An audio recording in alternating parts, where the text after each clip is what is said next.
Tervist! Oled sa kunagi mõelnud, mis see on, mis teeb mõned inimesed lihtsalt nii uskumatult tõhusaks? Selles loos harutame lahti just selle tõhususe arhitektuuri. See on teekond, mis algab tegelikult meie enda peast ja lõpeb sellega, kuidas me maailma enda ümber muutame. Okei, lähme kohe asja juurde. Alustame kõige olulisemast küsimusest üldse. Mida tähendab sinu jaoks olla tõhus? On see lihtsalt produktiivsus või on see edu? Peatu korraks ja mõtle, mis on sinu enda definitsioon? Et me kõik oleksime ühel lehel, kasutame täna ühte lihtsat, aga samas tohutult võimast definitsiooni. Tõhusus on lihtsalt soovitud muutuse esilekutsumine.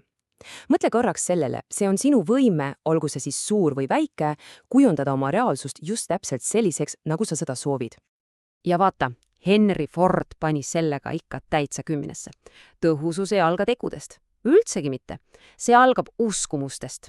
See kõik saab alguses sellest väiksest sisehäälest, mis ütleb meile, kas me suudame või ei suuda. Heakene küll, siin on meie plaan. Alustame seestpoolt, sisemaailmast. Siis ehitame peale tegevusraamistikku, räägime inimsuhetest, õpime, kuidas ebaõnnestumistes püsti tõusta ja lõpuks jõuame millegini, mis on isegi edust olulisem. Nii, esimene peatus. Ja see on vaata et kõige tähtsam üldse. Sest nagu üks tark mees kunagi ütles, mõtted valitsevad maailma. Kõik sinu tulemused siin välises maailmas on tegelikult ainult peegeldus sellest, mis toimub sinus sees. Ja see mõte on ju tegelikult nii vabastav, eks ole. Me ei pea otsima mingeid vastuseid kuskilt kaugelt. See kõige olulisem tööriist muutuse loomiseks, meie kujutlusvõime, on meil kõigil juba olemas. See lihtsalt ootab, et me selle kasutusele võtaksime. Ja siin ongi see suur vastaseis. Psühholoog Carol Dweck räägib kinnistunud ja arengule suunatud mõtteviisist. Mõtle korraks, kummale poole sa ise kaldud. Kas sa usud, et su võimed on justkui kivisse raiutud? Või usud sa, et need on nagu seeme, mida saab pidevalt kasvatada ja arendada? See üks ainus uskumus määrab ära peaaegu kõik, kuidas sa väljakutsetele vastu astud. Aga oota, see läheb veelgi sügavamale. Martin Seligman uurib, kuidas me sündmusi tõlgendame. Kui midagi läheb valesti, kas sa näed seda kui püsivat tormi, mis katab kogu su elu? Või on see sinu jaoks lihtsalt üks mööduv vihmahoog, mille taga paistab juba päike? See, kuidas sa asju tõlgendad, määrabki sinu vastupidavuse.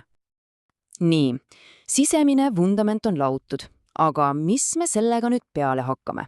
Kuidas me muudame need head mõtted reaalseteks tulemusteks? Selleks on vaja süsteemi. On vaja raamistikku.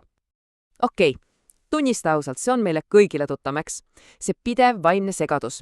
Probleem on selles, et meie aju on ideede genereerimiseks täiesti geniaalne, aga nende meelespidamiseks kohutav.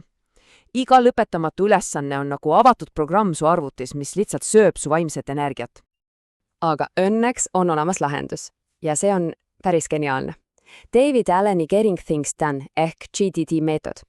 See on 5-etapiline süsteem, mille ainus eesmärk on vabastada su aju kohustusest kõike meeles pidada. Põhimõtteliselt sa annad oma ajule loa unustada ja see annab sulle vabaduse keskenduda 100% sellele, mida sa just praegu teed.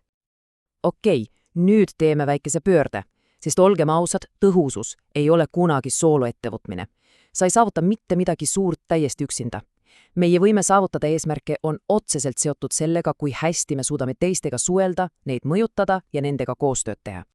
Ja siin on mõned Dale Carnegie ajatud, ja ma rõhutan ajatud põhimõtted. Ja mis on eriti oluline, need ei ole mingid manipulatsioonitrikkid, üldse mitte.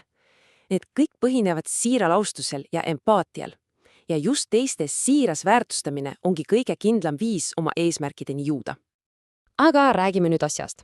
Reaalne elu ei ole mingi sirge maantee. Tee tõhususe poole on täis takistusi, tagasilööke ja ka ebaõnnestumisi. Tööline küsimus pole selles, kas sa kukud, vaid kuidas sa uuesti püsti tõused. John C. Maxwellil on selle kohta hea nimi, suur viisik. Need on need 5 suurt kolli, mis meid kõiki kummitavad. Heitumus, probleemid, muutused, hirm ja ebaõnnestumine. Need on universaalsed ja see, kuidas me neile reageerime, määrabki meie teekonna saatuse. Ja sit tsitaat, see on lihtsalt täiuslik sild ühe kõige uskumatuma vastupidavuse loo juhte, mida ma tean. Helen Keller. Ta sündis pimeda ja kurdina, lüksus oma enda kehas. Maailm oli ta juba maha kandnud kui lootusetu juhtumi. Aga siin on konks. See ei ole ainult Helen Kelleri lugu. See on ka tema õpetaja Anne Sullivani lugu.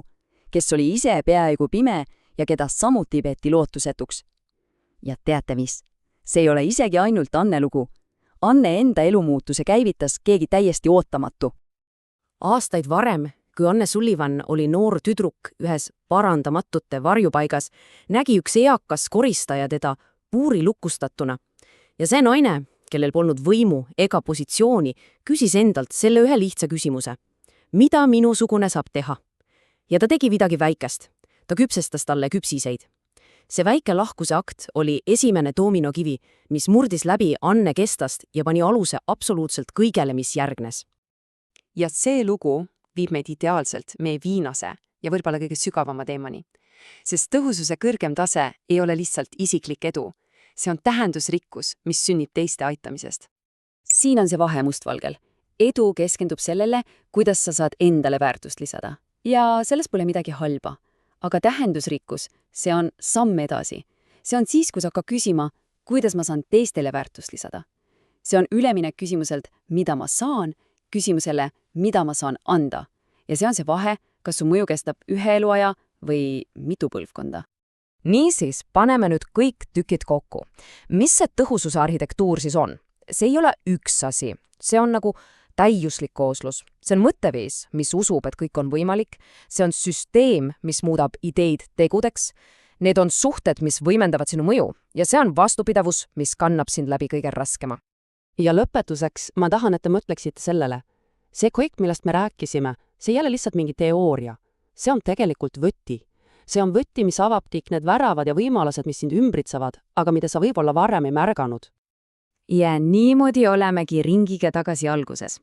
Aga nüüd on küsimus sinu käes. Me alustasime sellest, et tõhusus on soovitud muutuse esile kutsumine. Nüüd, kui sul on see plaan, see arhitektuur, on jäänud vaid üks küsimus. Millise muutuse kutsud esile sina? Aitäh, et kaasa mõtlesid!